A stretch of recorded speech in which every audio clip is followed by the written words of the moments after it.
mountain gardens. It's towards the end of August, and Agrimony has just recently come into bloom. So this is the Chinese Agrimony, Agrimonia pilosa.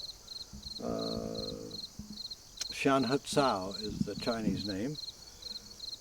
But there's Agrimony all over the world, and it all looks pretty much the same. There's a native Agrimony, I think it might be Gripposepala or something like that. There's a European one, Agrimonium eupatorium. They all look very, very similar. Find a leaf. Very distinctive leaf with these alternating large and small leaflets. You'll get a close-up of it presently. That are easy to identify, and then the little 5-petaled flowers that's actually in the rose family, followed by these little bristly seeds that catch in your clothing, little burrs. So all of these agrimonies have the same use, which is to stop bleeding. This is a really good first aid herb. It's a soldier's herb going all the way back to ancient times.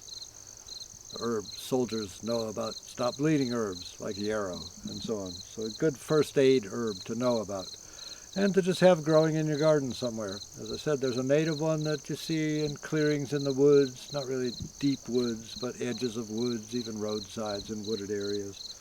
They'll all look pretty much the same, and that's what they do. They stop bleeding. It doesn't really have any other uses than that. If you charred it, it would be even better at stopping bleeding.